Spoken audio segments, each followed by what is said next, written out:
Luego entonces vamos a abrir el espacio para la conversación y para preguntas. Los participadores pueden enviar sus preguntas por el chat y entonces después las vamos a levantar y las vamos a abrir para conversar. ¿Ah? Eh, Eso es, antes de darle el paso a los presentadores, quisiera dar un pequeño aviso, recordarles que este año vamos a tener encuentro anual de la Sociedad de Economía de una manera virtual, va a ser los días 2 y 3 de septiembre, en colaboración con la Universidad Austral. Eh, Así que les recuerdo que tenemos el evento y pronto está la fecha para que ustedes envíen sus papers. ¿Ah? Eso, y bueno, muchas gracias, y entonces voy a dejar eh, con el espacio primero para Andrea Betancor. ¿Puedo compartir? Todavía no. Me Vamos a tienes que ver, habilitar. tengo que habilitarte, ahí está.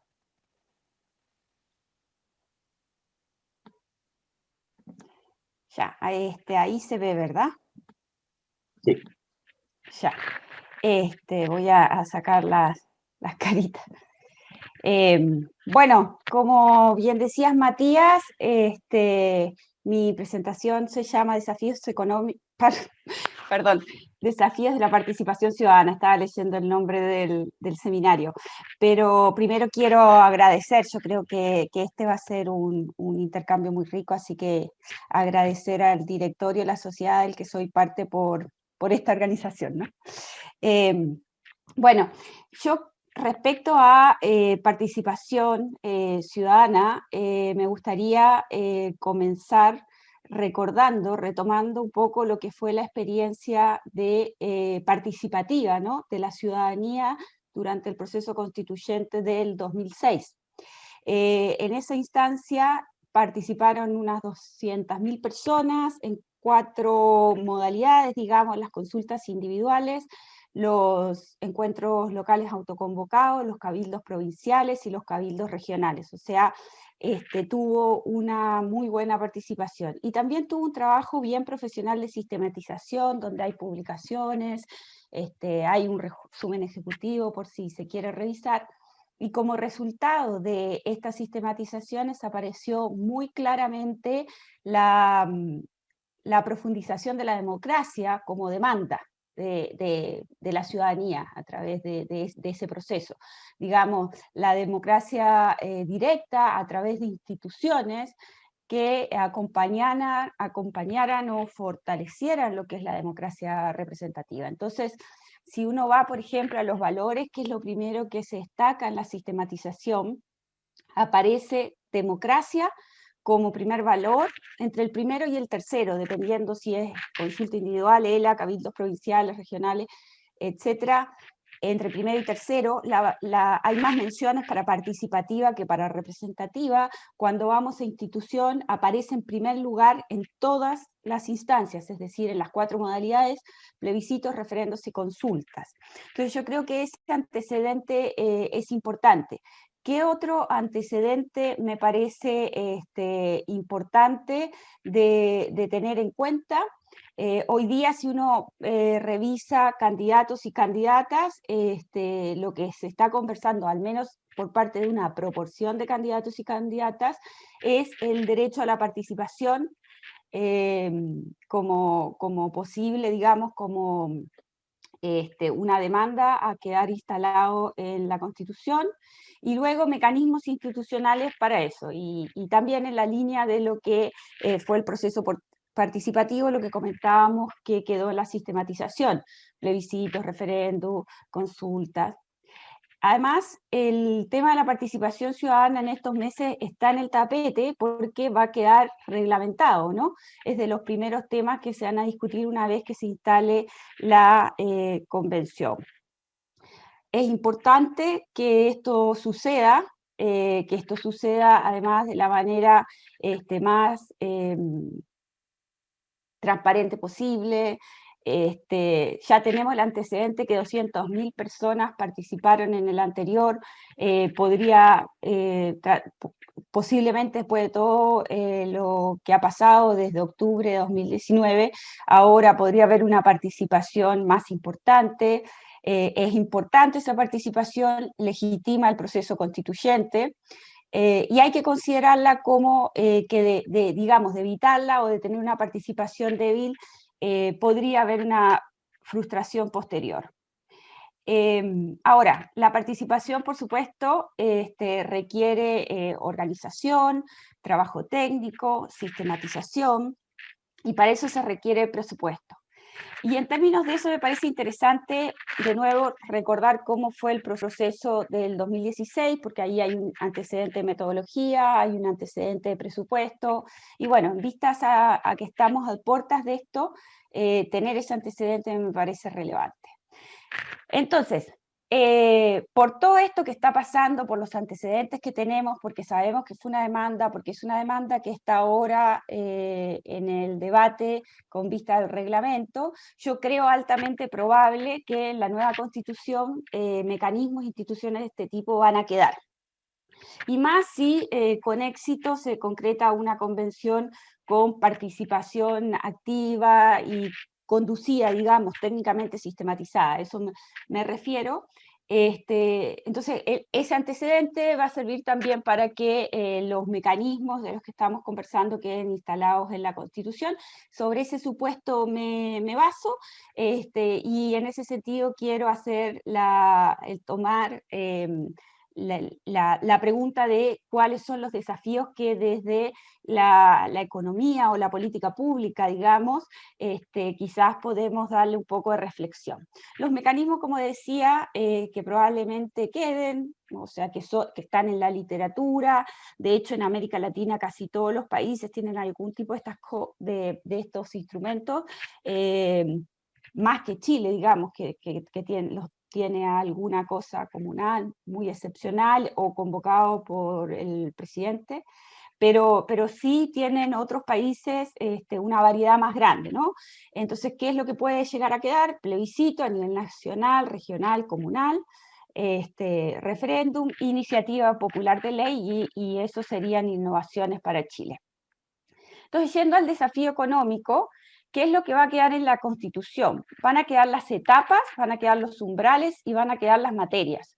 Más que nada van a quedar las materias a excluir, ¿sí? Entonces, cuando me refiero a las etapas, y ahora después voy a mostrar una línea en base a lo que yo conozco, por si no se nota, yo soy uruguaya, nací en Uruguay, y en Uruguay todo el tiempo se está juntando firmas para algún tipo de iniciativa o para alguna derogación.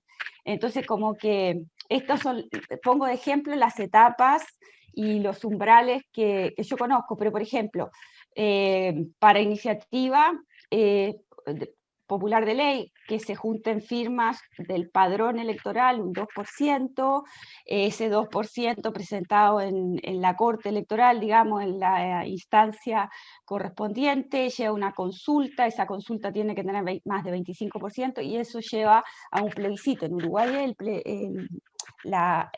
después que se lleva a una instancia como esta, y en las elecciones regulares el voto es obligatorio, pero bueno, eso lo dejo como comentario. Finalmente el plebiscito lo que significa es que se gana por 50% más uno.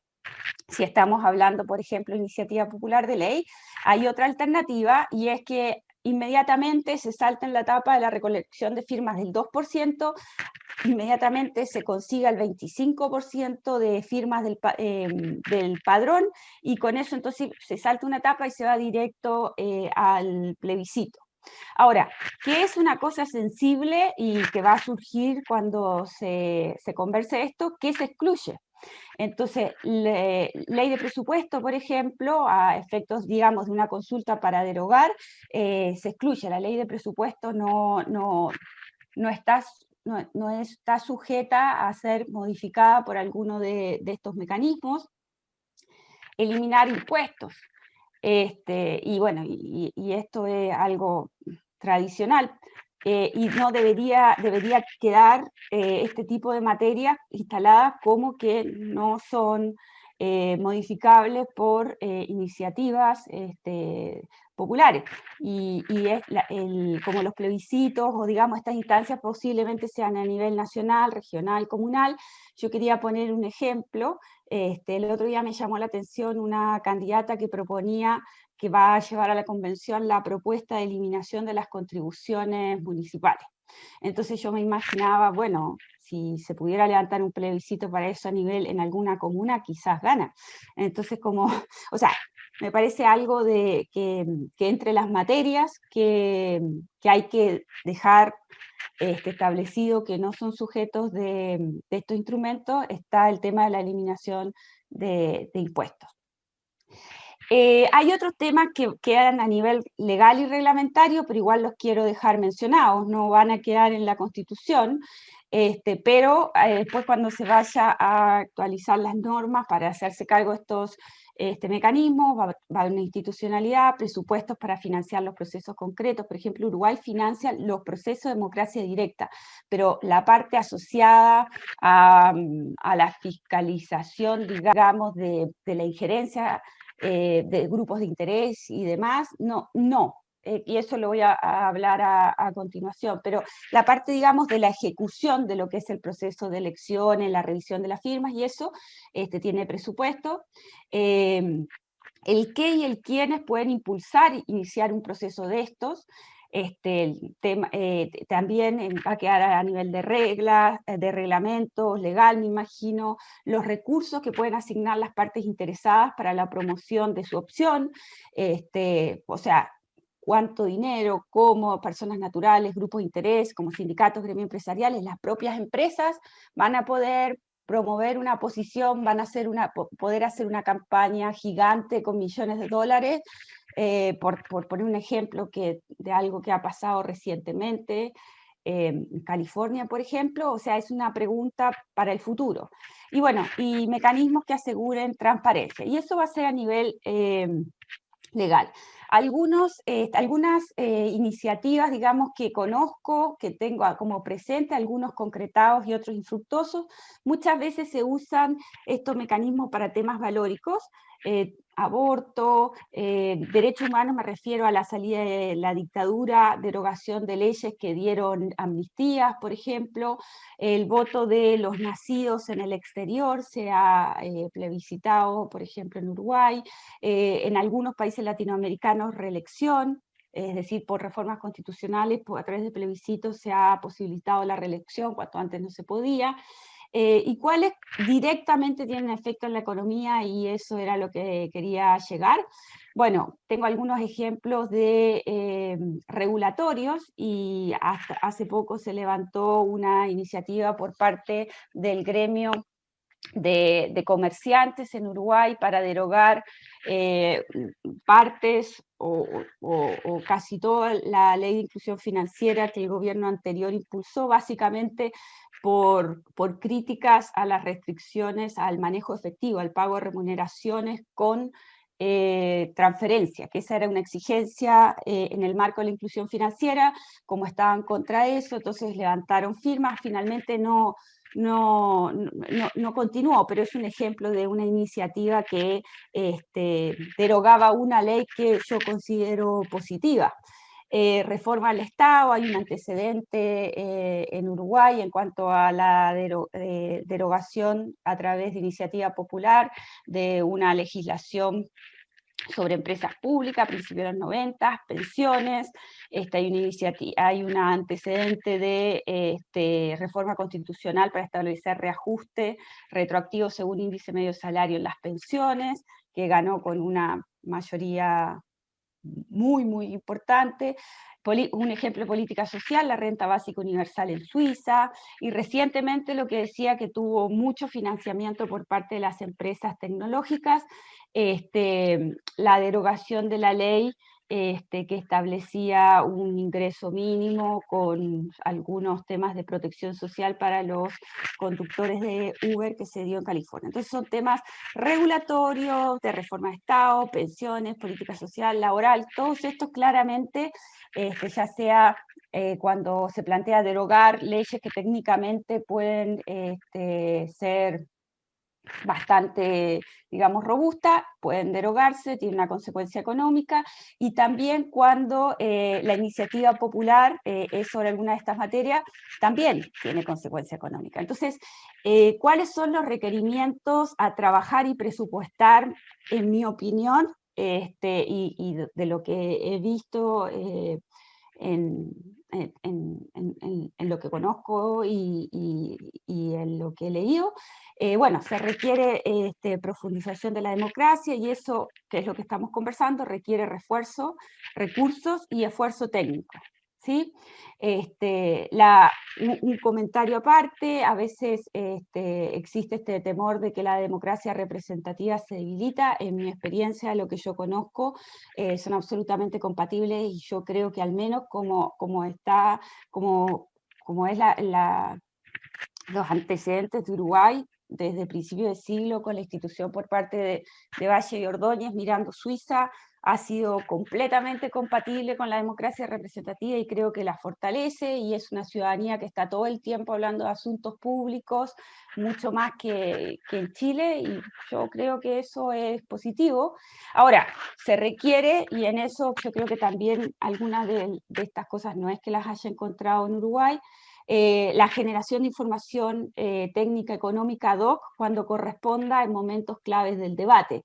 Y esa información debería ser imparcial, robusta, con un alto estándar, tomárselo con la misma seriedad, digamos, de cuando en la actualidad, por ejemplo, si se envía un proyecto de ley, se envía con un informe financiero. Eso es de muchísimo tiempo, no sé cuándo surgió, pero muchísimo tiempo, y desde el gobierno de la presidenta Bachelet, el segundo, además ahora hay informe de productividad.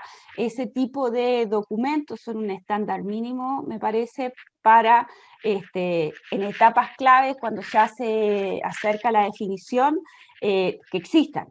Entonces, eso es lo que voy a plantear. Además, tiene que haber mecanismos para la difusión de esa información técnica económica, para el debate, lo que esto que decía, que finalmente la ciudadanía, cuando hay este tipo de instancia, va a informarse, o va a ser tema de conversación, o va a estar viendo publicidad, o va a haber tema en redes. Bueno, también tiene que existir información técnica económica sólida, y además necesitamos educación para generar ciudadanía económica desde la niñez, y ahí hay algunas cosas para hacer. Todo esto son procesos de largo plazo, pero me parece que en este seminario de desafíos podemos estar conversando. Esta línea de tiempo describe lo que yo sé y que he votado inclusive en algunas cosas hace algún tiempo. Pero hay una institucionalidad que yo me imagino que podría ser una institucionalidad técnica, objetiva, transparente, que además no es una institucionalidad que solo sería para esto. Espacio Público, en el capítulo de Andrea Repeto, en el libro que han editado acá Rodrigo Valdés con Rodrigo Vergara, aparece, cuando se analiza las mejoras a los procesos presupuestarios, esta idea de una oficina que asesora el Congreso, bueno, que forma parte de fortalecer la discusión presupuestaria. Yo me imagino, se me ocurre, y lo que estoy planteando para conversar, que esta oficina, por ejemplo, quizás de manera aislada o en una coordinación con dirección de presupuesto, podría generar algunos insumos para el debate técnico y la difusión, una vez que se alcanzó el 25% y que de verdad esto progresa, esto va en serio. Entonces, entregar esto en este momento, digamos, el punto amarillo es la recolección de firmas, ese 2% que yo tenía, por ejemplo. Este punto verde es el 25%, que ya puede ser que se gane más, que a la consulta popular vaya más del 25% del padrón, o que al tiro junten el 25% en firmas, y después entonces ahí se va al plebiscito obligatorio. Entonces, entre medio tiene que haber una difusión del trabajo, de un trabajo técnico objetivo hecho. El ejemplo del Congressional Budget Office de Estados Unidos es interesante. Yo creo que Espacio Público hace algunos años creo que lo citaba como ejemplo, cuando en alguna propuesta que promovía el mejor balance entre el Congreso y la Dirección de Presupuesto en la discusión. La OCDE tiene mucho trabajo, distintas oficinas que hay en países, bueno, de la OCDE, que hacen análisis de impacto regulatorio.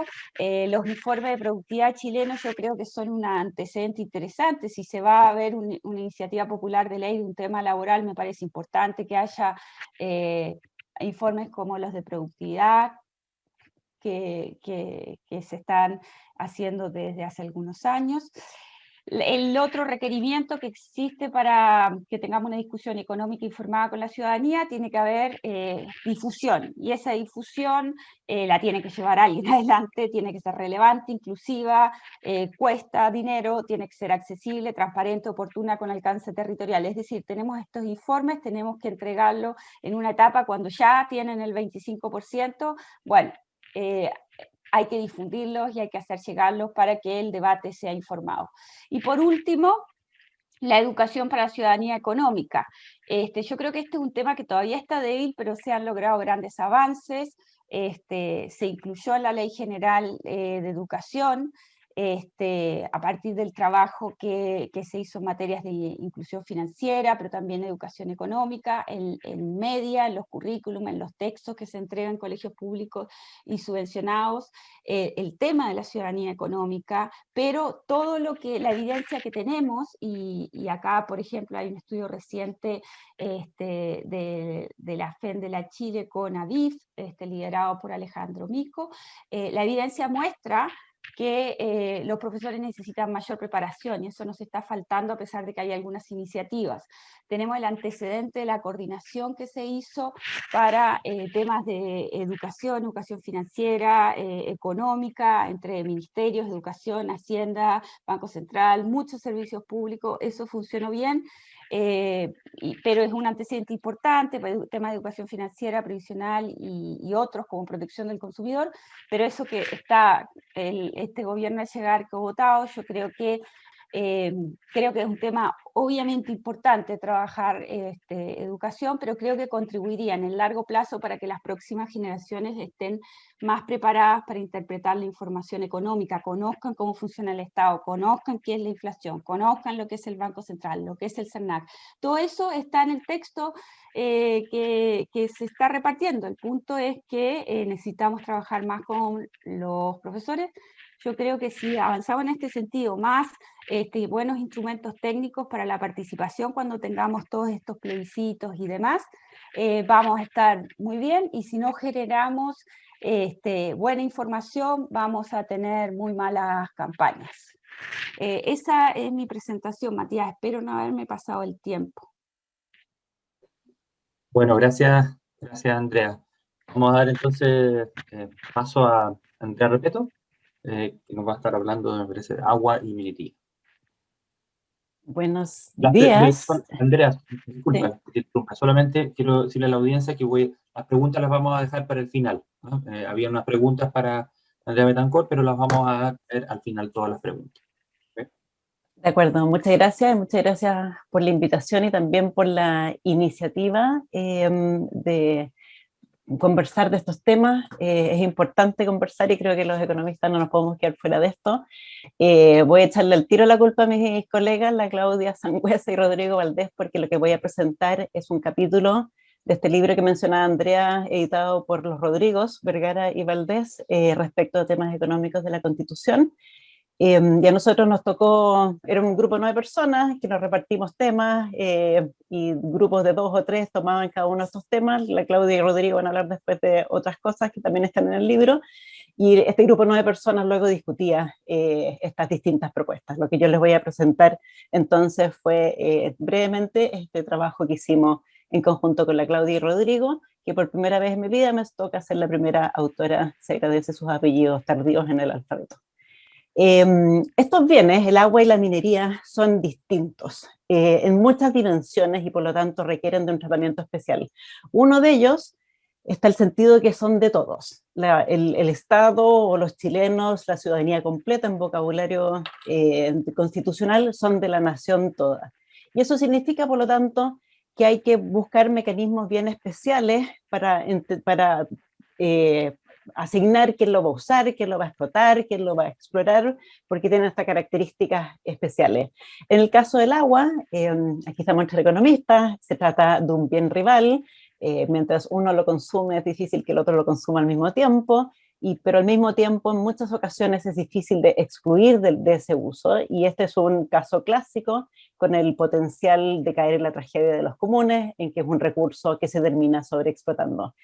La minería no, es rival y excluible, por lo tanto uno podría pensar en un mundo privado, pero no es tan obvia la solución de mercado porque la manera en que se asigna el derecho de propiedad es muy, pues, tiene potencial de ser muy diverso. Por un lado está la posibilidad de que el dueño sea, los recursos mineros están debajo de la tierra y el dueño es el que tiene la tierra. O puede ser alternativa en el otro extremo, lo que tenemos en Chile, que es de todos los chilenos. Por lo tanto, tenemos que buscar mecanismos de asignación de manera especial para estos dos bienes. Me salté una lámina. Algo borré, entonces les puedo contar lo que decía la lámina faltante. Hablaba sobre, oye, qué raro esto que hice, me perdonan. Lo que hacía esa lámina era contarles cómo es la minería en el caso chileno. En el caso chileno nosotros nos concentramos en particular en la tradición que existe con las últimas reformas. La reforma del año 71, la Constitución del 29, lo que hizo fue nacionalizar la minería. La minería del cobre y la minería de los otros recursos naturales, y la manera que describe esa nacionalización, que fue apoyada por todo el Congreso, tuvo un apoyo unánime en el Congreso en esa ocasión, es muy, muy, muy parecida a lo que dice la Constitución del 80 hoy día respecto de la minería. Tenemos, ¿qué es lo que tenemos? Tenemos que dice que los recursos mineros son de todos, pero que puede ser explorado y explotado por los privados a través de concesiones. Esos son los dos elementos esenciales que son comunes en dos reformas hechas por gobiernos completamente distintos y por circunstancias completamente distintas. Hoy día, además, la Constitución del 80 dice más claramente algo que debiera estar tal vez, que nosotros decimos que debiera estar más explícito en la Ley Orgánica Constitucional de la Minería, es que la entrega de una concesión te da derechos, pero también te da obligaciones, te da la obligación de echar adelante esa actividad para el bien común. Hay alguna discusión, y ustedes la han visto en los medios en los últimos días, la discusión, por ejemplo, sobre si revisar el royalty ahora que está subiendo el precio del cobre, respecto de qué ha sucedido con las rentas, cuál es el aporte al fisco que hace la minería privada en Chile, dado que tiene este derecho a que se le ha entregado en concesión. El gráfico de la izquierda muestra la producción física en toneladas métricas de la minería en Chile y su composición, cuánto lo hace Codelco, el azul, cuánto lo hace los privados, la línea roja. Y es bien interesante cómo se dio vuelta eso en los 90, en democracia, ¿no? En la dictadura, y hoy día 2/3 de la producción en Chile proviene de privados y no de Codelco. En cambio, el gráfico de la derecha muestra la contribución al fisco, está en millones de dólares del 2018. Nuevamente, azul es lo que entrega Codelco al Estado, rojo es la gran minería privada, las 10 mineras más grandes, y ahí se da vuelta este gráfico. En ese sentido, estos datos dan un sentido de desbalance entre quién está produciendo y cuál es el aporte que está realizando, dado que es un recurso que es de la nación toda, como dice la Constitución. Respecto del agua, aquí también hay una tradición legal interesante, parte con el Decreto Supremo de 1819, cuando partimos como república. Ya tenía una continuidad en el Código Civil de 1855, el Código de Agua de 1951, también la reforma agraria del 67. ¿Cuál es el régimen que tenemos actual? La Constitución de la República, hoy día, la Constitución del 80, y la que está vigente hoy día, establece el derecho de aprovechamiento como una propiedad privada, establece lo que se conoce como los derechos de aprovechamiento de agua. Los particulares, los privados, tienen derechos que son constituidos conforme a la ley para utilizar el agua. El Código Civil es el que dice que el agua es un bien nacional de uso público, que es un bien de todos. Y también algo que tenemos que tomar en contexto, el Pacto Internacional de Derechos Económicos, Sociales y Culturales, que Chile firmó el año 72, si no me equivoco, también indica que el acceso al agua debe ser considerado como el acceso al agua para el consumo humano tiene que ser considerado también como un derecho humano. Podría serlo, hacer una lista eventual. Nosotros acordamos estos principios ordenadores para comprender la problemática de estos dos recursos en particular. Lo primero es que reconocer que estos recursos son de todos, son de propiedad de toda la nación. Lo segundo, como buenos economistas, creemos que tanto el Estado como los privados los pueden explotar, pero tienen que hacerlo con ciertas condiciones, lo que nosotros llamamos límites y orientaciones. En el caso del agua, lo primero que hay que hacer es proteger usos fundamentales, en particular el consumo humano y el resguardo de la ecología, de las cuencas y los ecosistemas. Una vez asegurado eso, entonces podemos pensar en explotarlos para otros usos, ya sea por el Estado o por los privados. Lo segundo es que la manera en que se asigna quién lo va a explotar, quién los va a explorar en el caso de la minería, tiene que tomar en cuenta la asignación más eficiente. Y para eso hay que tomar en cuenta todos los costos y beneficios sociales, y con esto queremos decir que hay que pensar en las generaciones futuras también. No significa, la manera en que vamos a explotar estos recursos y la manera en que vamos a gastar los recursos que acumulamos gracias a esa explotación, tienen que tomar en cuenta, por ejemplo, también lo que viene las generaciones futuras. Y tercero, aquí estamos entre economistas, cuando hay rentas, y hablamos en el sentido ricardiano de las rentas, porque estos son recursos que están ahí, simplemente está el agua, está la minería, están los recursos mineros y hay que explotarlos, entonces esas rentas tienen que ser apropiadas de manera relevante por el Estado, porque son de todos justamente. Y para eso hay distintos mecanismos, puede ser que sea explotación estatal. Codelco. Codelco es una manera de apropiarse de esas rentas. Otras son los impuestos, está la licitación, el licenciamiento, etcétera, y creemos que la elección entre uno y otro debe ser pragmática. Y por último, si uno realiza cambios legislativos, estas son áreas en que se requieren altas inversiones por mucho tiempo antes de poder obtener resultados, hay que tomar en cuenta que se producen costos de transitar de un régimen a otro. Más en concreto, en el caso de la minería, proponemos lo siguiente en línea con estos principios que desarrollamos. Uno es que los recursos mineros son del Estado y por lo tanto el Estado tiene derecho a apropiar parte relevante de esas rentas ricardianas. Segundo es que lo pueden explorar, estos recursos mineros pueden ser explorados y explotados tanto por el Estado como el sector privado a través de concesiones, y el objetivo entonces es lograr el uso más eficiente posible de los recursos. Tercero, que se requiere dar certezas a los privados, un privado que explora y que explota, por lo menos para poder comprometer la inversión requerida. Nosotros aquí, entre nosotros, comprendemos muy bien que se requieren de ciertos mínimos para que un privado pueda tomar los riesgos que significan las inversiones del orden de magnitud y el tiempo que tiene que esperar para hacer este trabajo. Y por último, que la concesión minera entrega derechos, como dice la Constitución, por ejemplo, es heredable, pero también implica obligaciones. El dueño de la concesión tiene que preocuparse del interés público también cuando está utilizando estos recursos que son de todos. Estos 4 ideas centrales no implican cambios tan relevantes en el texto actual de la Constitución. Nuestra propuesta es seguir en la misma línea que ya se había instalado en las reformas previas. Y respecto al agua, proponemos también en línea con estos principios que planteamos que el agua sea un bien nacional de uso público. Recuerden, como les dije recién, eso está en el Código de Aguas, está en la ley, no está en la Constitución. Nosotros estamos sugiriendo que se le suba el estatus, que pase a ser un bien nacional de uso público establecido en la Constitución, y el uso se haga conforme a la ley, el Código de Agua, el Código Civil, etcétera, luego de cumplir con estos 2 requerimientos explícitos. Uno, asegurar el derecho humano al consumo de agua y el resguardo ecológico de las cuencas. Solo después de eso, entonces, podemos pensar en cómo asignarlo.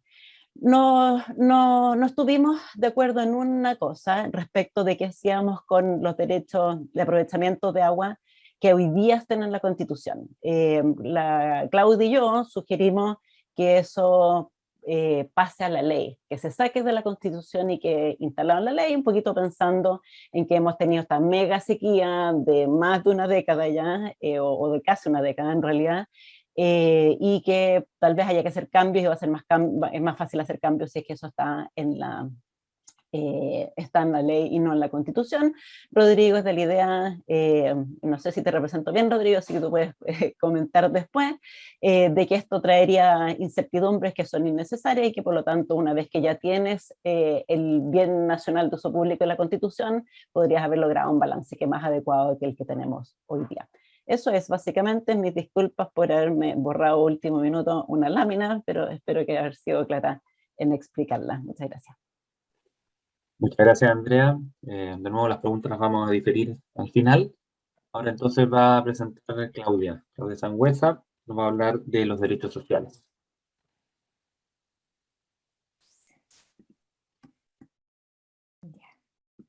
Bueno, muy buenos días y muchas gracias por la invitación. Yo les voy a hablar de derechos sociales y económicos en la Constitución, es un poco más que derechos sociales la historia, digamos. Y me voy a basar bastante también en el capítulo que escribí junto a Silvia Eizaguirre en el libro del CEP, pero hay algunas cosas distintas.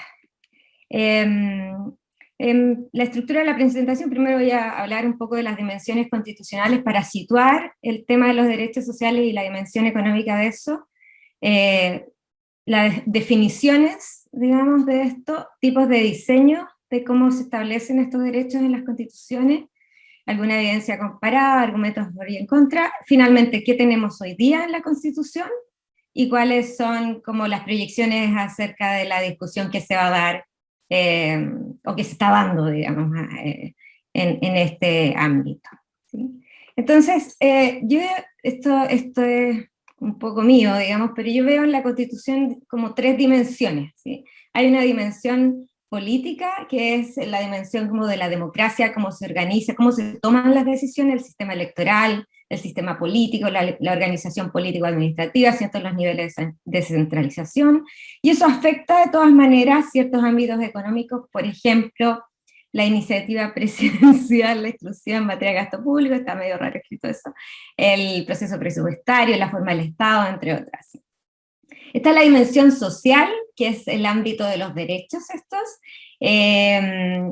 que se conocen como los derechos económicos, sociales y culturales, ¿cierto? Y está salud, laborales, educación, cultura, medio ambiente, vida, entre otros. Y el tema aquí es cómo, primero, de qué manera se aparecen en la Constitución, cuya forma podría afectar de todas maneras el gasto fiscal, y también hay diferentes formas de proveer estos derechos, y eso también tiene efectos económicos, por ejemplo, en temas de propiedad, el tema de la subsidiariedad.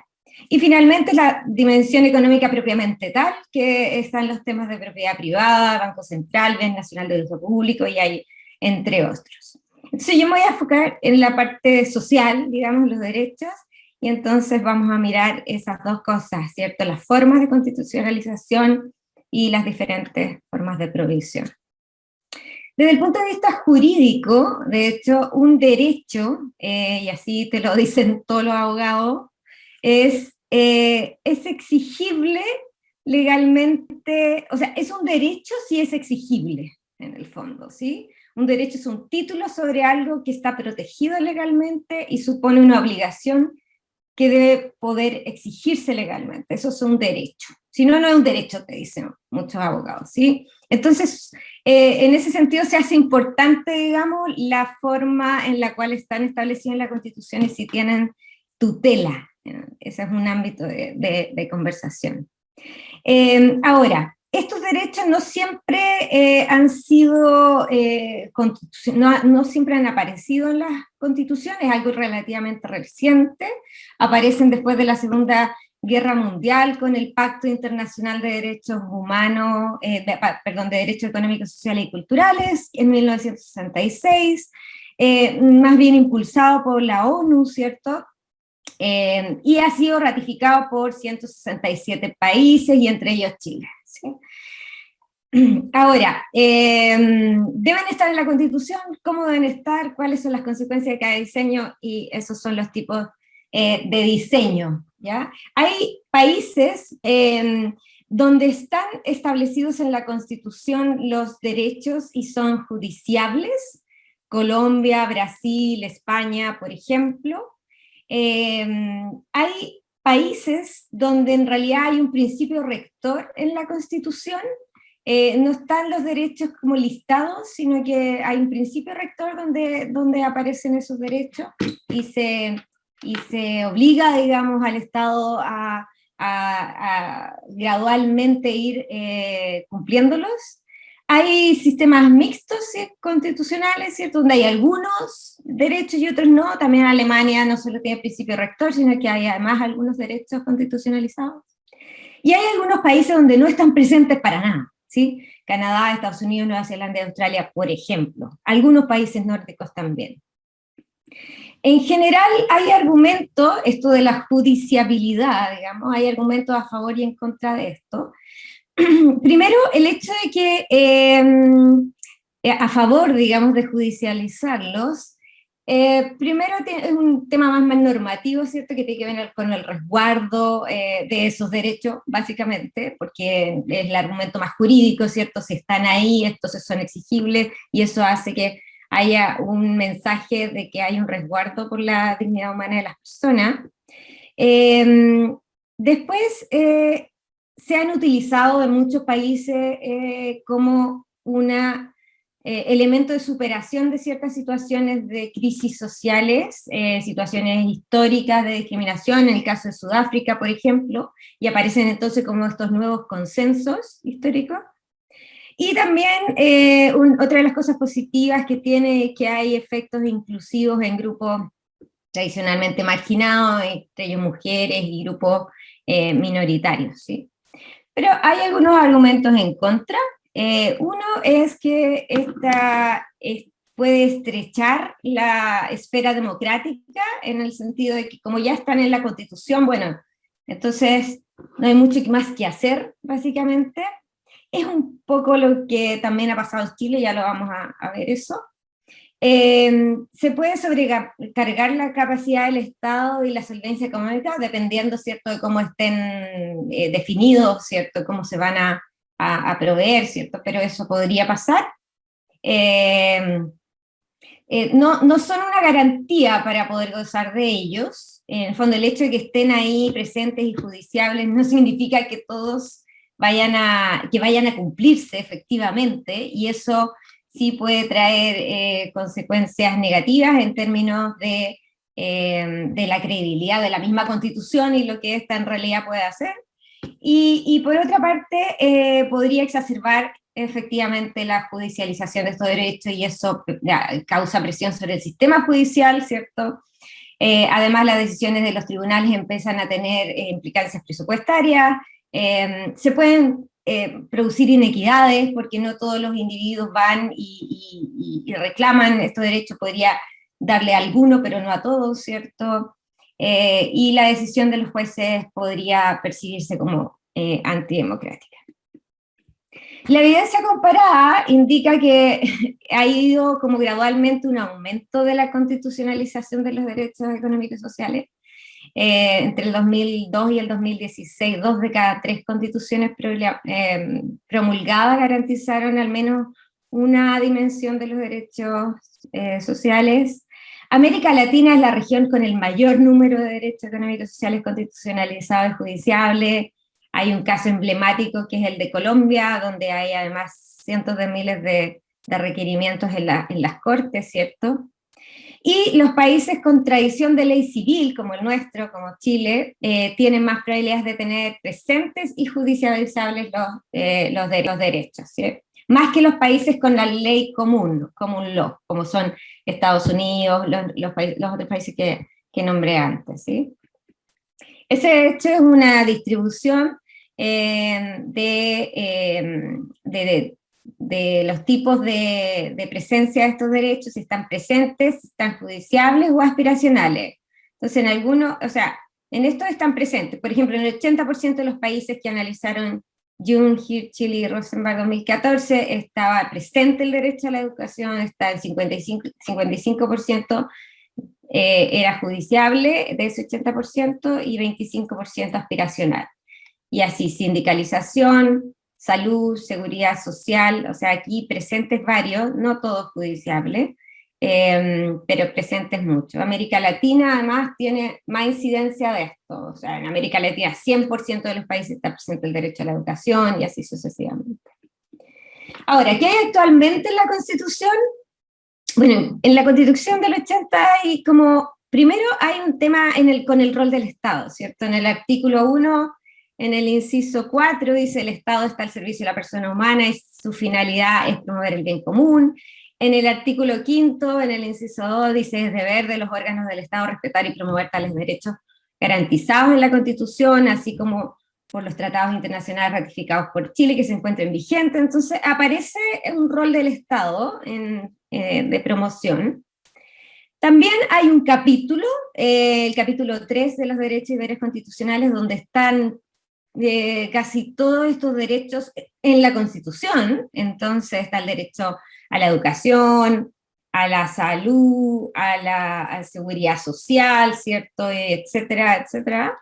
¿Sí? Y entonces, y además, hay judiciabilidad, digamos, hay en el artículo 20 en el artículo 20 del capítulo 3 hay una garantía, o sea, la Constitución considera la posibilidad de reclamar el cumplimiento de estos derechos, pero solo algunos. Entonces numera ahí a los que se pueden reclamar, que son la libertad de elección del sistema de salud, la libertad de enseñanza, la libertad de trabajo, la libre elección y contratación, la libertad de sindicalizarse, y el derecho a vivir en un medio ambiente libre de contaminación, ¿sí? Ahora, cuando uno va al detalle de cómo están establecidos estos derechos, aparece entonces el principio, lo que se llama la subsidiariedad del Estado, en varios de estos derechos, ¿sí? Por ejemplo, puse aquí algunos ejemplos. Por ejemplo, en el tema de seguridad social, que es el artículo 19, número 18, dice: la acción del Estado está dirigida a garantizar el acceso al gozo de prestaciones básicas uniformes, ya sea de instituciones públicas y privadas, y la ley podrá establecer cotizaciones obligatorias. Entonces establece el derecho al acceso, a la garantía de esta prestación básica, pero es importante que no importa si es en instituciones públicas o privadas. Algo parecido pasa en educación, en el número 10 y 11 del artículo 19, dice el derecho a la educación y además la libertad de abrir establecimientos educacionales privados. También en salud está el derecho a protección de salud, pero también está la libertad de elegir entre prestadores, instituciones públicas y privadas. Entonces se combina un poco el derecho con la libertad de elección entre prestadores, y eso hace que en el fondo el Estado tenga que proveer, financiar con recursos públicos, prestadores públicos y privados y asegurar esa libre selección. El artículo 19, el número 8, donde está el derecho a vivir en un medio ambiente libre de contaminación, sin embargo, por ejemplo, es distinto, dice la ley podrá establecer restricciones al ejercicio de ciertos derechos y libertades para proteger el medio ambiente. Ahora, en términos de lo que hay en la discusión hoy día, entonces hay por una parte personas, está esta idea de que los derechos no estén presentes en la Constitución, dejando entonces el establecimiento de dicho derecho a la democracia en las leyes, y esto mantiene sí la subsidiariedad como principio de no discriminación negativa, ¿cierto? O sea, mantener la libre elección entre prestaciones, entre instituciones públicas y privadas. Hay otra línea, ¿cierto?, que es establecer en el preámbulo un Estado social y democrático de derecho. Esto haría que en el fondo gradualmente el Estado sienta, o la sociedad realmente, las leyes tengan que ir de la mano con una interpretación acerca de esto, ¿sí? De mayores derechos sociales, etc. Pero no es como es como un principio rector, digamos, como que está en el preámbulo. Ahora, hay algunas personas que piensan que los derechos deben estar presentes, así como está en el preámbulo esto, deben estar presentes, como en el Pacto Internacional de Derechos Económicos, Sociales y Culturales, con cláusulas de judiciabilidad y de responsabilidad fiscal. De hecho, esta era la propuesta de la presidenta Bachelet de reforma constitucional, ¿cierto? Por otro lado, está el tema de eliminar la subsidiariedad y poner la forma de provisión en la ley. De hecho, yo personalmente me matriculé en ese libro con esta opción, ¿sí? Y la tercera es establecer en el preámbulo un Estado social y democrático de derecho, que los derechos estén presentes, pero no sean judicializables, y tampoco exista cláusula de responsabilidad fiscal, pero sí se elimine la subsidiariedad y que la forma de provisión sea establecida en la ley. Entonces, ese es el tema con los derechos sociales. Muchas gracias. Muchas gracias, Claudia. Tengo que vamos a dejar tener de... nuestra última presentación con Rodrigo Valdés, que nos va a hablar de temas institucionales. Ya, gracias Matías, y gracias por la invitación. Voy a partir con una pesadez para poner contexto y así despertar a todo el mundo. Fíjense que lo que estamos discutiendo es bien interesante porque teníamos 10 minutos cada uno, debíamos ir a las 10:30. Yo llegué 5 minutos tarde, pero estamos muéstramelo. Pero ya llevamos 1 hora. Entonces, yo creo que esa es como la discusión principal acá, cómo uno agrega demandas individuales y las hace coherentes con un marco institucional que den las platas. Uno puede hablar de las instituciones, de muchos tipos de instituciones. Yo no me voy a referir ahora a la institución Banco Central, porque creo que está completamente exagerado el debate de problemas, que funciona súper bien el Banco Central. Es como meterle mano en una tontera mayor, pero bueno, además que no hay mucha demanda por eso. Pero sí me quiero referir a una serie de otras cosas que tienen que ver con el lado fiscal. Y voy a hacerlo mezclando cuestiones normativas y cuestiones positivas, ¿ok? Y no voy a ser muy cuidadoso de qué sombrero estoy usando en cada momento, pero quiero, no sé, ir mezclando estas dos cosas. Hay un tema que me voy a saltar también en el lado fiscal, pero que es muy, muy importante, que es justo lo que la Claudia estaba mencionando hacia el final, que es cómo se garantizan derechos garantizados. Yo estoy súper de acuerdo que si los derechos son derechos, tienen que estar de alguna forma garantizados. Pero el cómo se garantizan pueden ser de maneras muy distintas, con consecuencias fiscales y democráticas muy diferentes unas de otras. Para ponerlo en simple, está el caso de Colombia, de Brasil, en que hay un montón de derechos garantizados, pero los que son más vivos y acuden a la justicia, porque las cosas están garantizadas directamente por un juez, logran. La política pública en el extremo la determinan los jueces. Y hay otros países que han logrado equilibrios mejores, creo yo. Ahí yo creo que se juega una cuestión muy fundamental para todo esto. ¿Qué cosas fiscales me gustaría repasar súper rápido? Quiero repasar el régimen de gobierno, quiero repasar iniciativa exclusiva del presidente, el proceso presupuestario y la descentralización. ¿Ok? Esas 4 cosas. Para ser preciso, yo creo que lo fiscal funciona si la política funciona primero. O sea, más allá de cuestiones más teóricas, empíricas que podamos ver, yo creo que nos jugamos mucho para la economía, para lo fiscal y para todo en general, en que nuestro sistema democrático funcione mejor. Se formen gobiernos de mayoría, etcétera, etcétera. Y eso significa régimen de gobierno. Pero, de aquí viene la parte más que sabemos, de los trabajos de Persson y Tabellini y un montón de otros que los han seguido, importa harto el presidencialismo versus el parlamentarismo y los híbridos para las consecuencias que tiene sobre lo fiscal. Básicamente el presidencialismo yo diría que es más duro, es más controlador y por lo tanto tiene mejores resultados fiscales, pero hay más problemas de rent-seeking y otro tipo. Yo creo que vamos a caminar a un sistema híbrido, y esto ya es una predicción, en que vamos a tener más chasconeos fiscales, ¿ok? Simplemente por el proceso político. Pero uno puede acotar esos chasconeos. ¿Cómo los puede acotar? Primero, en tema de iniciativa exclusiva, yo creo que los riesgos de que la iniciativa exclusiva se pierda son muy bajos. Uno lee los documentos de los partidos políticos y la verdad es que nadie está por hacer locuras en esto. El Congreso sí está tratando de bypassear la iniciativa exclusiva día por medio, digamos. Pero del mundo más de la política profunda, yo diría que se entiende que este es un tema complejo en que el que está acá, el que es responsable de estar a cargo de la manija es el que ve el total, etc. Y además es una cosa que existe en muchos países. En un sistema puramente parlamentario no tiene mucho sentido porque el gobierno y el Congreso se confunden, pero en sistemas híbridos también hay iniciativas exclusivas de manera bastante amplia en el mundo. ¿Y para qué decir en sistemas presidenciales? El proceso presupuestario es otra cosa que está en la Constitución, es muy preciso en Chile cómo se hace, se discute, ha servido mucho, le da una manija al gobierno y al ministro de Hacienda que son muy potentes.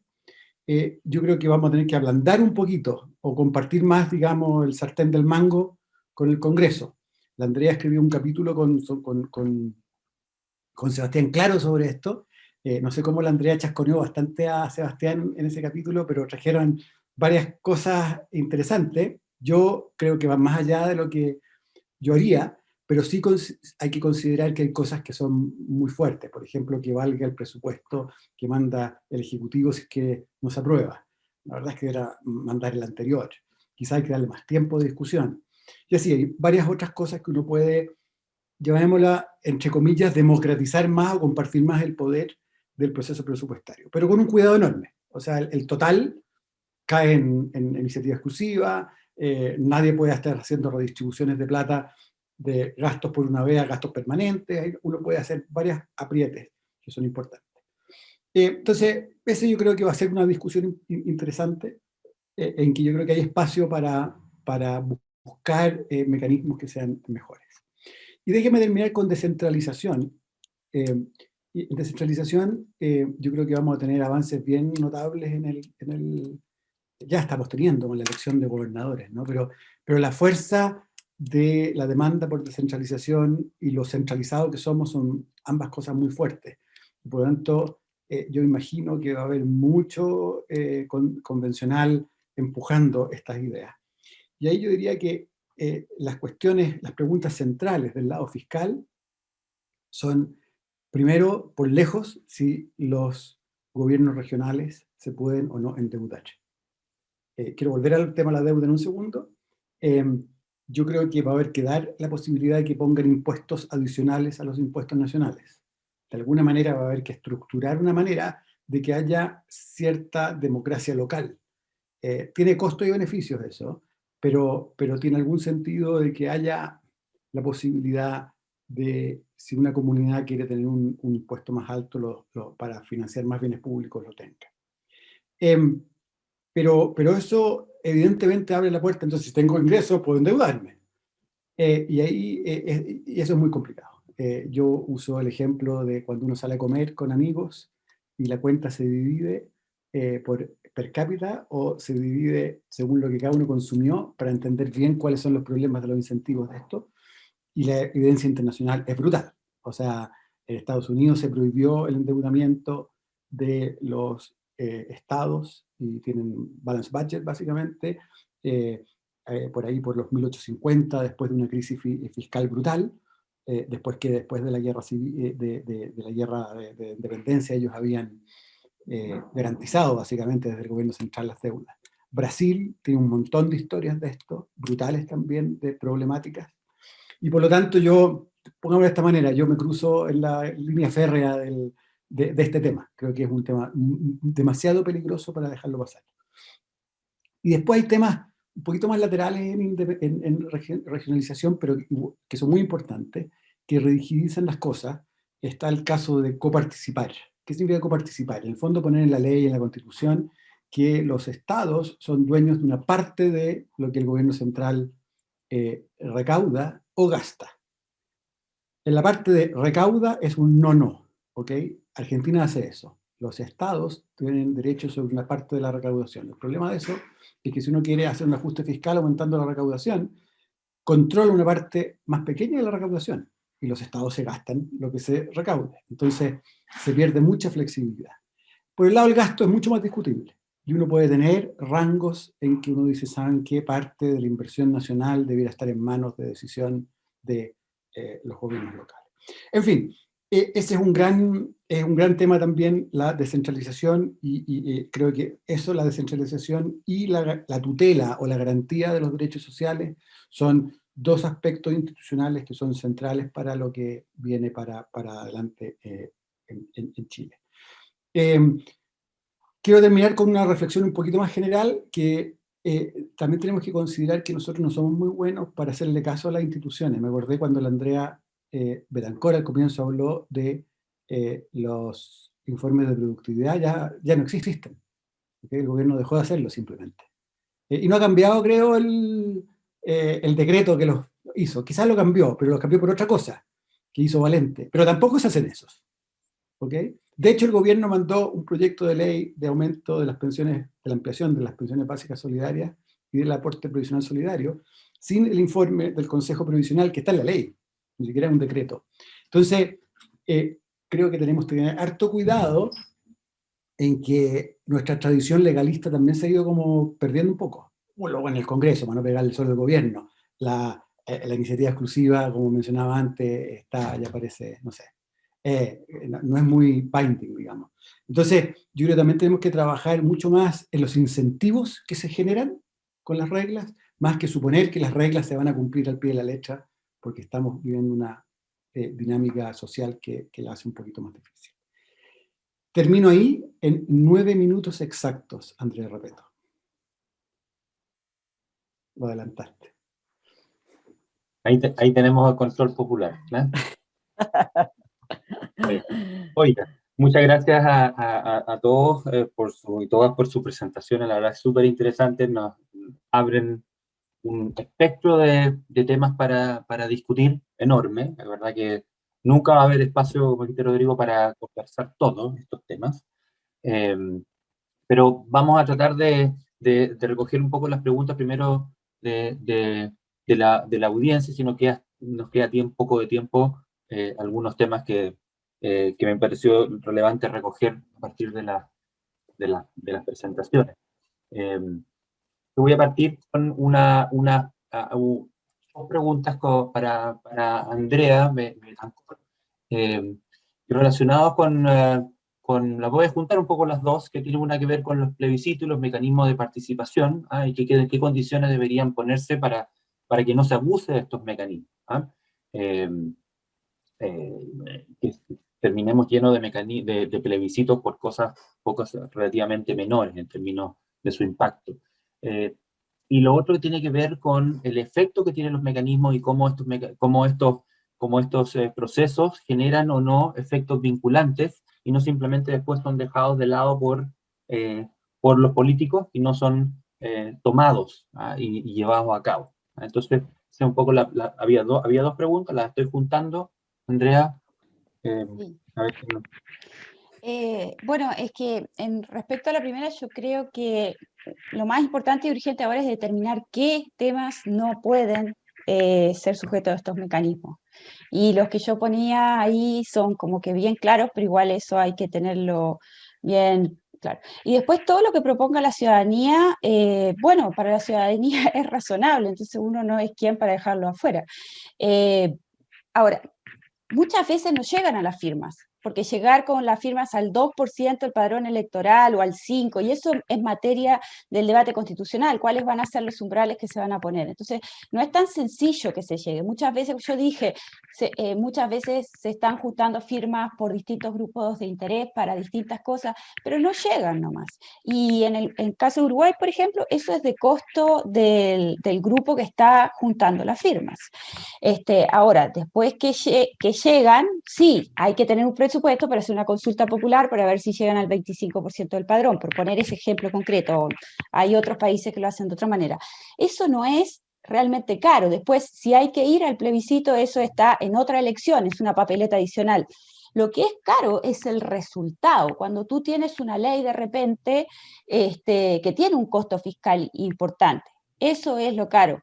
En el caso de Uruguay, la historia desde fines de los 80, la inclusión en la constitución de los reajustes a las pensiones por índice medio de salario de manera retroactiva en un proceso que se estaba bajando la inflación, tuvo un costo fiscal enorme. Entonces, a veces las leyes tienen costo fiscal, no la participación. Entonces, ese es un punto. Y lo otro se refería al tema de los ELA, que se convoca a la gente, se participa y después como que queda medio perdido, porque lo leí en el chat. Yo creo que no queda perdido. De hecho, participación ciudadana, la red de participación ciudadana los está usando todo el tiempo, la academia lo está usando todo el tiempo, los organismos internacionales. Yo creo que los candidatos lo están leyendo y lo tenemos como antecedente para ahora que se está discutiendo y que se está pensando en el reglamento de participación ciudadana. Entonces yo creo que hay que ver las cosas con un poco más de perspectiva y creo que los procesos históricos son largos y finalmente todas estas conversaciones después que se instalan son posición dominante y después, años después, vemos los resultados. Entonces me parece que no son tiempo perdido. Que creo que apuntaba un poco a eso por lo que leí en el chat. Muchas gracias, Matías. Gracias, Andrea. Y había otra pregunta también habían dos preguntas para Andrea Repetto. No sé, ¿tú las viste, Andrea? Había una pregunta relacionada con, en la práctica, ¿qué diferencia hace que los derechos de agua en la Constitución estén en la Constitución en la ley? Y más allá de la facilidad de la última opción de modificarla o eliminarla. ¿Por qué no simplemente eliminarlos como en otros países desarrollados? Y la otra pregunta estaba también relacionada con estos temas con los temas de minería, era cuál es el ente fiscalizador encargado de que se cumplan las leyes del Código Civil de Empresas y Mineras. A ver, respecto a la primera pregunta, revisamos casos internacionales, revisamos constituciones, y las constituciones decían cosas respecto a los recursos naturales y en general no nos encontramos mucho con eso. Lo que sí fuimos, en el caso del agua, que es la pregunta específica, revisamos experiencias de países que tienen problemas de agua. O sea, hay todas zonas en Europa que no tienen problemas de agua, no es tema y por eso pareciera que como que no existen estos derechos de agua porque en realidad no hay nada que asignar. No hay escasez. El problema es cuando hay escasez. Y revisamos distintos casos, nos detuvimos en Australia y en Israel, que tienen modelos muy distintos. Australia tiene algo muy parecido a lo nuestro, los asigna a través del mercado. En cambio, en Israel, lo que ellos hacen es tener un sistema centralizado, el Estado maneja esto, los asigna y cobra un precio. Y ambos aparentemente han sido capaces de resolver este problema de la asignación del agua utilizando mecanismos que son bien distintos. Hay algunas constituciones estatales, el caso de Colorado y el caso de California en Estados Unidos, que también funcionan de esa forma. Como Estados Unidos no tiene esta constitución en el concepto nuestro común, sino que es estatal, esos dos estados también funcionan de esa forma. Entonces no es una anomalía lo que tenemos nosotros. Tenemos un país con problemas de agua y tiene que buscar mecanismos de asignación. Hay distintas formas de hacerlo y hay países que le ha ido bien con esas distintas formas. Respecto a la segunda pregunta no la entendí muy bien, pero hay distintos niveles de supervisión y fiscalización dependiendo de cuál sea la problemática. Por ejemplo, las grandes mineras en Chile tienen que entregar sus reportes y ser fiscalizados por la Comisión de Mercado Financiero, la Superintendencia del Medio Ambiente también, por cierto, y todas las disputas se van a tribunales. Que es donde se resuelven estas diferencias. Matías, Rodrigo, ¿quieres decir algo también? Sí, yo quería agregar del agua dos cosas. Una cosa es precisión menor, pero el sistema de California y de Colorado es como en Chile, ¿okay? Es con derechos asignados que terminan siendo como un derecho de propiedad privada. Dicho eso, con la Andrea y con la Claudia no estuvimos de acuerdo con el sacar de la Constitución algo que dice que es muy fuerte, pero que yo creo que vale la pena, que es que básicamente explicita que los derechos de aprovechamiento de agua son una propiedad privada. ¿ok? Yo creo que es suficiente poner en la Constitución que esos tienen una restricción, consumo humano, cuidar los ríos, pongamos las restricciones que uno considere que es correcto. Pero si uno lo saca de ahí, tiene que pensar, bueno, ¿vamos a seguir con un sistema como el australiano o nos vamos a pasar a un sistema completamente de asignación, comando y control, ¿ok? En que la burocracia decide? Yo entiendo que la Claudia y la Andrea no están por pasarse para allá, porque esa es una cuestión que uno dice, ¿es capaz Chile de hacer algo lo que hace Israel primero? Segundo, el costo de la transición de eso es brutal, tenéis que quitarle todo a todos. Y tercero, yo creo que produce mucha problema de predictabilidad esta cuestión. O sea, si yo voy a hacer voy a plantar no sé qué cosa que se demora 10 años en todo el ciclo, bueno, es distinto tener un derecho de agua comprado que otro, que me asigna un burócrata. Entonces yo creo que por eso vale la pena no menear demasiado ese árbol, para ponerlo de una manera simple. Además que políticamente aquí no son los grandes campos que incluyen, pero también hay mucho campesino chico y mediano que se ve muy amenazado por esto. Entonces, el punto que quiero hacer es que más allá de esta distinción, ninguno de nosotros está por cambiar tan radicalmente el modelo de agua. Yo creo que eso es importante ir estableciéndolo en las conversas, porque yo veo de gente, no el mundo de los economistas, pero algunos economistas también, dicen, no, hay que cambiar esta cuestión, se acaba la propiedad privada. Eso no modifica la problemática central. ¿Cómo administras escasez? ¿Cómo asignas derechos de agua? ¿Y cómo cambias después esos derechos de agua a un segundo uso? ¿Dejas que el mercado funcione o lo haces en comando y control? Y eso, bueno, sabemos que el comando y control es bien jodido de administrar. Entonces, hay que empezar a pensar, los que están en esa, cómo es la institucionalidad para que una cosa así funcione, que es bien difícil. Por último, yo creo que tenemos que separar bien el problema de asignación y reasignación de un problema más básico, que es que tenemos escasez, ¿no? Y la escasez es la escasez. Y tienes que decidir quién y cómo se usa esto. Bueno, eso. Gracias, Rodrigo. No sé si Claudia, Andrea, quieren hacerle algún comentario. Yo quería, sí, referirme a eso también. Y claro, pasa que Rodrigo plantea esto de poner límites igual al consumo humano y el tema medioambiental, ¿cierto? Caudal ecológico en la Constitución, y así entonces equilibrar un poco lo que hay hoy día, que hoy día solamente hay estos derechos de propiedad, ¿cierto? Y eso eventualmente, efectivamente, podría cambiar, de hecho, el precio relativo del diseño de la ley, en el fondo, y sentir el legislador que tiene entonces que cumplir con ese mayor equilibrio. Sin embargo, creo yo que sacarlo de la Constitución y a pesar de que no cambiaría el Código Agua, sí dejaría más flexible el cómo, de hecho, gestiona estos recursos. Hay toda unas propuestas de los más expertos del tema, ¿cierto?, de que en Chile falta una gestión integrada de las cuencas, de los recursos.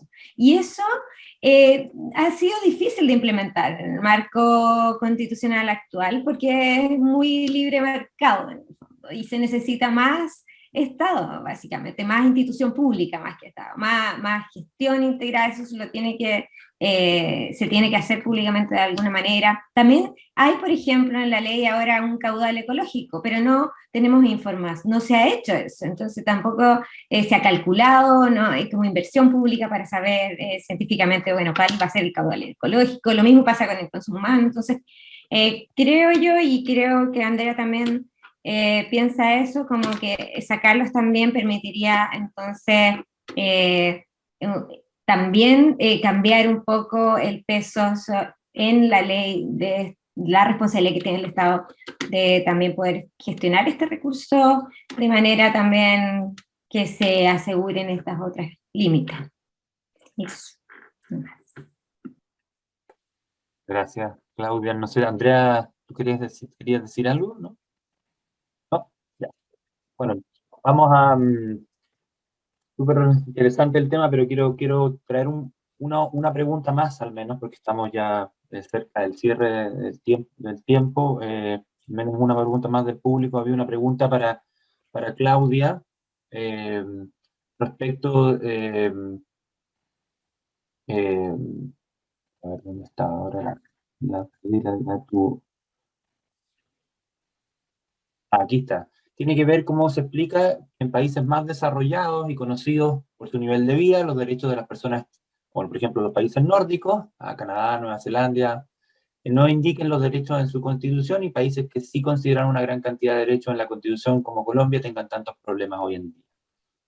Sí. ¿Qué aprendemos de la experiencia internacional, creo yo? La pregunta acá, y Sí. ¿qué podemos aprender nosotros? Sí, efectivamente es así, y de hecho eso es algo que a mí personalmente también creo que hay que considerar. O sea, por eso yo decía, claro, los juristas dicen esto, que si no está ahí, si no tiene tutela, entonces no es derecho, pero creo yo que la experiencia histórica a nosotros nos dice que efectivamente estos países, por ejemplo los nórdicos, que no están los derechos muchos en la Constitución, han tenido procesos políticos que sus propias democracias han logrado resolver en leyes que al final se han mantenido permanentes en el tiempo. No ha sido necesario como establecerlos en la Constitución. Pero entonces el ámbito democracia, que yo hablaba de esta dimensión constitucional que es democracia, es importante para que efectivamente las leyes logren reflejar las preferencias de política pública que hay en esas sociedades. Quizás más importante que ampliar la lista de derechos en la Constitución y que al final la política pública en realidad no responda a ella, porque eso finalmente le hace mal además a la política misma. Entonces, creo que hay que tomar en consideración eso. Hay constitucionalistas importantes, ¿cierto?, que de hecho ponen este énfasis. No pongamos en América Latina, digamos en general, Gargarella es uno de ellos, dice, no pongamos tanto énfasis en listar la cantidad de derechos, sino en hacer que finalmente la política logre plasmar en política pública las demandas sociales, de alguna manera, y que sean bien hechas, diseñadas, financiadas, etc. Entonces creo que hay que poner ese asunto. Sí. Gracias, Claudia. Quería Claudia, perdón, Rodrigo, solamente quería abrir un poco Andrea. este tema, quería abrirlo como para cerrar. Yo creo que este es un tema que engloba una parte importante de la discusión que estamos teniendo como país. Entonces, un poco escuchar las palabras finales de cada uno en relación a este tema. ¿Parto yo? Ya, Dale. deja partir ahí, con 3 mujeres el panel, yo soy el... lo que menciona Claudia creo que es súper importante, o sea, que además creo que independiente de cómo sea la garantía ahí, necesitamos la democracia que se haga cargo de esta cuestión. Y eso lleva a otra parte que no discutimos en nuestros temas, que es el concepto de subsidiariedad. Y yo creo que, bueno, ustedes saben, la palabra subsidiariedad no aparece en la Constitución, pero en el, qué sé yo, en el artículo 1 dice que ya se preocupa de los cuerpos intermedios. Yo creo que el proceso constituyente nos va a llevar a eliminar cosas, y de manera que la cancha quede mucho más abierta. Yo uso el ejemplo siguiente. Yo creo que hasta hoy día, si uno propusiera que el 7% de salud fuera un fondo común, que puede ser buena o mala idea, no nos metamos en eso, pero que no es una idea marciana, digamos. No se transforma en chavista un país porque haya seguridad social en salud yendo a un fondo común. Lo tienen muchos países. Pero eso, yo tengo la impresión que eso jamás pasaría al Tribunal Constitucional en Chile. Entonces, ¿y por qué? Porque al final, entre el Tribunal Constitucional y algunas cosas de la Constitución te llevan a una cancha política muy estrecha. Y yo creo que lo que va a salir de la Constitución es una cancha política mucho más amplia, que va a poder acomodar el cómo hacer con los derechos sociales. ¿Ok? Pero yo creo que la batalla más importante se juega de nuevo en la política, más que en una cuestión media formalista que no sustituye la política. Gracias, Rodrigo. Andrea. Sí, yo quería complementar un poco lo de Claudia. A mí me pasó que el año pasado cuando estuve revisando el caso de Colombia, bueno, me sorprendí por algunas cosas que leí y me dio la sensación que quizás nos quedamos muy parados en el año 91, cuando en realidad en el 2011 los colombianos incluyeron, creo que era el artículo 344, el principio de responsabilidad fiscal, con un procedimiento de recurrencia entre el Ejecutivo y el Judicial.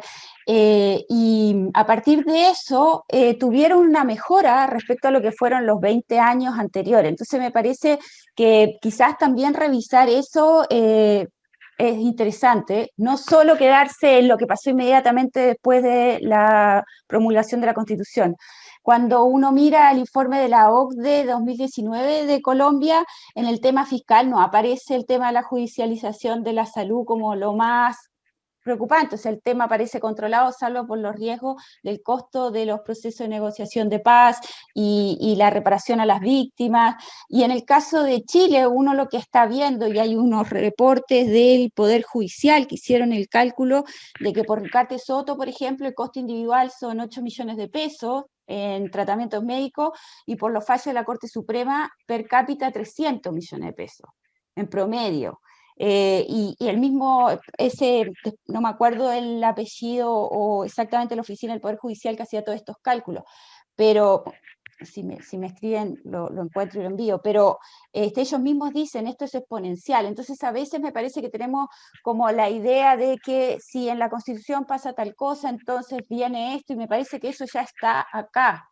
De la misma manera que cuando digo que de repente el costo de la democracia directa no es tanto como seguir así con esta desconexión entre la ciudadanía y el sistema político. Entonces, hoy el costo de la judicialización me parece que ya está, y que cuando uno ve cómo están operando las cortes, o sea, eso quería como dejar el punto, y que me parece interesante la Colombia post-2011. Gracias, Andrea. Andrea. Bueno, en este gran tema, los derechos sociales y la subsidiariedad, quería agregar un par de cositas. Uno, el derechos sociales es uno de los grandes motivos por los cuales estamos precisamente en este proceso, en conjunto con lo que decía Rodrigo respecto al sistema político. Tenemos un régimen político que no favorece los acuerdos, ni incentiva generar coaliciones, y tenemos gobiernos de minoría uno tras otro que no avanzan en estas cosas.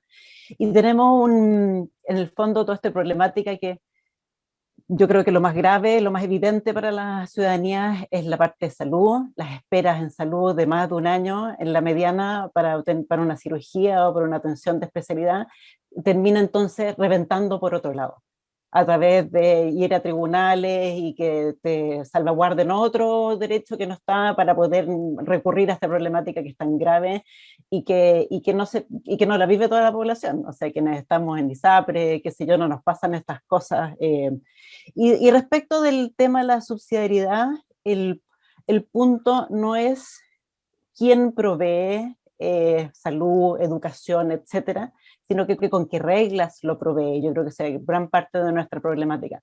Tenemos un sector privado que entrega bienes públicos que son obligatorios, son mandatorios, el seguro de salud, que lo entrega con reglas privadas, no con reglas de lo público. Pueden discriminar. Un ISAPRE puede discriminar, una escuela puede no admitirte, etcétera. Entonces, no, el problema es no es quién lo provee, sino que la manera que hoy día se hace en Chile es con reglas privadas y no con reglas públicas cuando se trata de bienes que son esenciales, bienes públicos para todos. Bueno, en honor al tiempo tenemos que terminar acá. Yo les agradezco ¿no? a nombre de la SECHI, a todos ustedes por haber tenido la voluntad de participar en esta conversación. La verdad que como sabemos no es suficiente tiempo para conversar todos los temas, pero esperamos haber contribuido un poquito con nuestro grano de arena como SECHI a ampliar esta conversación. Estamos muy contentos de que tuvimos una audiencia bien amplia y bueno, esperamos verlos a todos y a todas nuevamente en las próximas actividades que vamos a estar organizando como SECHI, y por lo pronto en nuestro encuentro anual en septiembre. Así que nos vemos. Muchas gracias nuevamente por haber participado y nos vemos pronto. Gracias. Gracias. Gracias a usted. y buen Gracias, confinamiento. chao, chao. Fin de semana para casi todo que viene. Bueno, Chao, cuídense, nos vemos. Chao, chao. Chao.